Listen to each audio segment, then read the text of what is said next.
हर हर महादेव। दोस्तों, मैं आप सभी से रिक्वेस्ट करता हूं कि प्लीज आप मेरे चैनल को सब्सक्राइब कीजिए ताकि मुझे उससे हेल्प मिल सके। Thank you so much. नमस्कार दोस्तों, आपका स्वागत है हमारे चैनल पर। आज हम एक बेहद ही रोचक और पौराणिक कथा लेकर आए हैं जो रामायण के एक महत्वपूर्ण चरित्र रावण से जुड़ी है। क्या आप जानते हैं रावण ने एक तपस्वी कन्या के साथ क्या किया था और उस कन्या ने रावण को क्या श्राप दिया था? तो चलिए, बिना किसी देरी के इस अद्भुत कथा को शुरू करते हैं। महाबली रावण पृथ्वी पर भ्रमण करता हुआ हिमालय के घने भयानक वन में जा पहुंचा और वहां भ्रमण करने लगा। रावण ने वहां पर एक कन्या को देखा जो कृष्ण मृग चर्म और जटाएं धारण किए हुए थी। वह प्राचीन पद्धति के अनुसार तपस्या करती हुई देवताओं के समान दीप्तिमान हो रही थी। उस रूपवती महाव्रती कन्या को देखकर रावण कामातुर हो अपनी प्रसन्नता व्यक्त करते हुए पूछने लगा, हे बद्रे, तुम अपने सौंदर्य एवं युवावस्था के विरुद्ध यह सब क्या कर रही हो? तुम्हारे इस सुंदर दिव्य और मनमोहक रूप के लिए ऐसा आचरण करना ठीक नहीं है। हे बीरू, तुम्हारा अनुपम सौंदर्य रूप तो मनुष्य को अर्थात उनके मन में कामोदना की भावना उत्पन्न करने वाला है। मेरे अनुसार तुम्हारा तपस्या करना उचित नहीं है। हे बद्रे, तुम कौन हो तथा यह सब क्या कर रही हो? हे सुंदर मुख वाली, तुम्हारा पति कौन है? जिस किसी के साथ तुम्हारा संबंध होगा वह मनुष्य पृथ्वी पर बहुत दयालु तथा पुण्यवान होगा। मैं तुमसे जो कुछ पूछ रहा हूं उसका मुझे सही उत्तर दो। तुम यह तप रूपी परिश्रम किसके लिए कर रही हो? रावण के यह कहने पर उस यशस्वी और तेजस्वी कन्या ने रावण का विधिवत आतिथ्य करने के बाद कहा, मेरे पिता परम तेजस्वी ब्रह्मर्षि कुशवर्धन थे। वे प्रतिदिन वेदाभ्यास किया करते थे। उनकी वही वादमयी कन्या के रूप में मेरा जन्म हुआ है। मेरा नाम वेदवती है।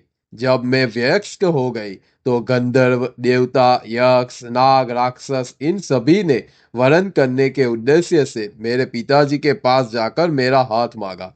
लेकिन हे राक्षसेश्वर, पिताजी ने मुझे उनमें से किसी से हाथ नहीं सौंपा।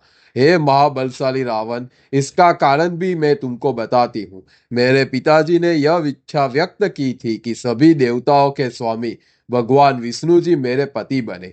तीनों लोगों के स्वामी विष्णु जी के अलावा वह मेरा विवाह किसी अन्य के साथ नहीं करना चाहते थे। उनकी इच्छा को जानकर अपने बल में गमन में चूर शंभु नामक दैत्य ने क्रोध में आकर रात्रि में सोते समय उनकी हत्या कर दी। इससे मेरी माता बहुत दुखी हुई तथा मेरे पिता के शव को अपनी छाती से लगाकर चिता की अग्नि में स्वयं प्रविष्ट हो गई। तब से मैंने श्री नारायण के प्रति अपने पिता की वो जो इच्छा थी उसे पूरा करने का दृढ़ निश्चय कर लिया है। अब मैंने उन्हीं को अपने हृदय में बसा लिया है। अपनी प्रतिज्ञा को पूरा करने के लिए मैं यह महान तपस्या कर रही हूँ। हे राक्षस शेष, इस प्रकार मैंने अपने बारे में आपको सभी बातें बता दी। श्री नारायण ही मेरे पति है। उन पुरुषोत्तम के अलावा कोई अन्य मेरा पति नहीं बन सकता। श्री नारायण की आज्ञा द्वारा ही मैंने इस प्रकार का कठोर तप का आश्रय लिया है। हे राजन, मैं आपको पहचानती हूँ। हे पौलस्य नंदन, इन तीनों लोकों में जो कुछ भी है या हो रहा है उसे मैं अपनी तपस्या के बल से जानती या देखती हूँ। काम बाण से पीड़ित रावण यह सुनकर उस महान व्रत का पालन करने वाली कन्या के अग्रभाग में जाकर खड़ा होकर बोला, हे सुंदर कृति प्रदेश वाली, मुझे तुम अभिमानी लगती हो, इसलिए तुम्हारी बुद्धि ऐसी हो गई है। हे मूर्ख सावक नयनी, इस तरह पुण्य संचय एवं तप करना वृद्ध स्त्रियों को शोभा देता है। तुम तो सभी गुणों से युक्त हो।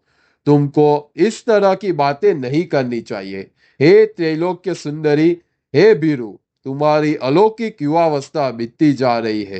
हे भद्रे, मैं लंकापति हूँ और तीनों लोकों में 10 ग्रीव के नाम से प्रसिद्ध हूँ। अतः तुम्हें मेरी पत्नी बनकर सुख देने वाले भोगों का उपभोग करना चाहिए। जिसे तुम विष्णु कहती हो वो कौन है? तप, शक्ति, बल और भोग में मैं, हे अद्रे, जिसको तुम चाहती हो वो मेरे समान नहीं है। रावण के यह कहने पर कन्या वेदवती बोली, नहीं, ऐसा मत कहिए। त्रिलोकाधिपति श्री विष्णु के कमल चरणों में तीनों लोग अपना सिर झुकाते हैं। तुम्हारी तरह राक्षस के अलावा कोई और बुद्धिमान श्री विष्णु की अवहेलना नहीं कर सकता। यह सुनते ही राक्षस राज रावण ने वेदवती के केस अपने हाथों से पकड़ लिए। वेदवती ने क्रोधित होकर अपने हाथों से उन केसों को काट दिया, जैसे तलवार किसी वस्तु को काट देती है। इस प्रकार उस कन्या ने अपने मस्तक के केसों को अपने हाथ से काट दिया। वह क्रोध के कारण स्वयं जलती हुई तथा रावण को जलाती हुई जलकर मरने के लिए तैयार हो गई। उस उद्देश्य के लिए वह अग्नि की स्थापना करके बोली, अरे नीच, तूने मेरा अपमान किया है, अतः अब मैं जीना नहीं चाहती। हे राक्षस, तेरी आंखों के सामने मैं अब अग्नि में प्रवेश करूंगी। हे पापी, तूने इस वन में मेरा घोर अपमान किया है, अतः मैं तुम्हारा वध करने के लिए दोबारा जन्म लूंगी। पापी दुष्ट पुरुष का विनाश करने के लिए स्त्रियां शारीरिक रूप में अक्षम होती है। यदि मैं तुमको श्राप दूंगी तो मुझे तपस्या में सिद्धता प्राप्त होगी। यदि मैंने कोई भी सुकर्म, दान, पुण्य तथा होम किए हैं तो ये यज्ञयोद्धा सती सावित्री कन्या के रूप में धर्मात्मा व्यक्ति की पुत्री बनकर पुनः प्रकट होंगी। यह कहने के पश्चात वह कन्या प्रज्वलित अग्नि में प्रवेश कर गई। उसी समय आकाश से पुष्पों की वर्षा होने लगी। दूसरे जन्म में वह कन्या एक कमल से उत्पन्न हुई। उस कन्या के शरीर की काथी रूपरेखा की भी कमल की तरह थी। पहले की तरह रावण ने उस कन्या को पुनः प्राप्त कर लिया तथा कमल के गल्प की तरह सुंदर उस कन्या को अपने घर ले आया। जब रावण ने वह कन्या अपने मंत्रियों को दिखाई तब उसको देखकर शारीरिक लक्षणों के ज्ञाता एक मंत्री ने रावण से कहा, यदि यह कन्या घर में रही तो आपकी मृत्यु का प्रमुख कारण बनेगी, ऐसा लगता है। यह सुनने के पश्चात वह उस कन्या को समुद्र में फेंक आया। तब वह कन्या पृथ्वी पर पहुंचकर राजा जनक के यज्ञ मंडप में मध्य भाग में पहुंच गई। फिर राजा द्वारा उस भूमि को हल से जोतने पर वह सती सावित्री कन्या पुनः प्रकट हो गई। वह कन्या राजा जनक की पुत्री के रूप में प्रकट हुई। उस महादुष्ट पर्वताकार राक्षस रावण को उस वेदवती जी ने पहले ही अपने क्रोधित श्राप द्वारा मार डाला था, जिसको भगवान राम ने अब अद्भुत शक्ति के प्रहार से मारा है।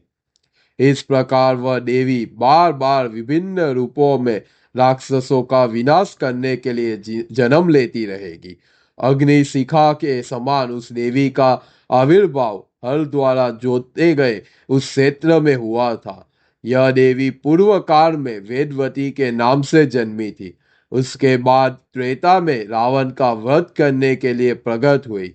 वह मैथिली कुल में उत्पन्न महात्मा जनक के घर में जन्मी है। हल जोतने से भूमि पर बनी रेखा के कारण मनुष्य इसे सीता कहकर पुकारते हैं। तो दोस्तों, यह थी वेदवती और रावण की कहानी। आपने देखा कि कैसे एक तपस्विनी कन्या ने अपने अपमान का बदला लेने की प्रतिज्ञा की और रावण को उसके दुष्कर्मों का परिणाम भुगतने के लिए मजबूर किया। यह कथा हमें यह सिखाती है कि अहंकार और दुष्टता का अंत हमेशा विनाशकारी होता है और सत्य और धर्म की हमेशा विजय होती है। अगर आपको यह वीडियो पसंद आया तो इसे लाइक करें, शेयर करें और हमारे चैनल को सब्सक्राइब करना न भूलें। हम आपके लिए ऐसे ही और भी रोचक और ज्ञानवर्धक वीडियो लाते रहेंगे। Thank you. Her her Mahadev.